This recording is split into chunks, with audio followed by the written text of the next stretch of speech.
Hi, I'm Congressman Scott Peters representing San Diego, Poway, and Coronado in California's 52nd District in the House of Representatives.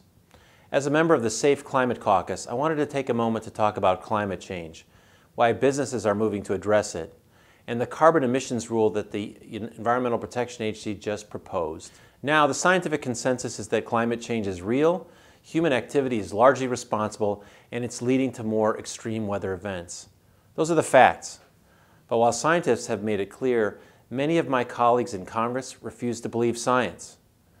Adapting to the harmful effects of climate change is not something we can afford to wait on. A recent Government Accountability Office study found that unless we start planning now, our military bases in the United States and across the world will be at risk from rising seas, warmer ocean temperatures, and more frequent bouts of extreme weather. Recently, the House voted to bar the Department of Defense from including climate change in any of its planning. That's crazy, it's outrageous, and it's a threat to our mission readiness. As ice caps melt, there's more ocean to cover.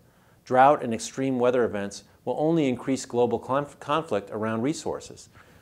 And the recently released Risky Business report showed how climate change will upend every sector of the American economy, from supply chain to farm crops and beyond. That report estimates that by 2100, up to $500 billion worth of property could be below sea level. In San Diego, we could see sea level rise by more than 3 feet.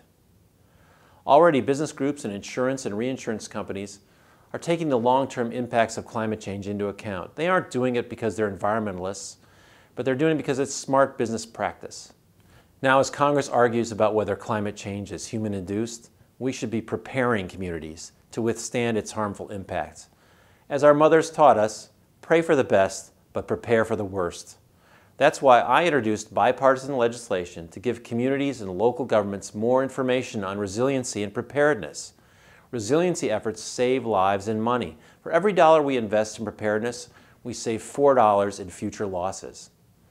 Because scientists have made it clear that reducing emissions is necessary, I've also introduced the Super Act, which would reduce emissions from contaminants like methane and black carbon, which are tens of times more harmful than carbon dioxide. Last month, the EPA and President Obama put forth a proposal to reduce emissions from power plants. Instead of applying a potentially clumsy federal one-size-fits-all approach, the rule allows every state flexibility in meeting its individual goal. That type of approach empowers states to become laboratories for climate innovation.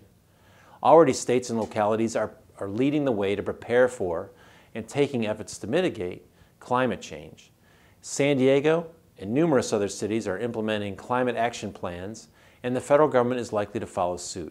California is already well on its way to reducing our emissions, and we can always be doing more to improve energy efficiency and promote renewable energy like wind, solar, algae, and other biofuels.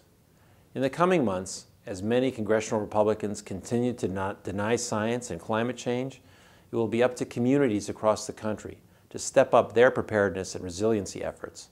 Fire and hurricane seasons are already underway, the drought is prolonged and ongoing with no end in sight, and more extreme weather is occurring nationwide.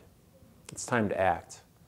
I hope you will stay in touch with me by liking my Facebook page or following me on Twitter at Rep. Scott Peters. Thanks.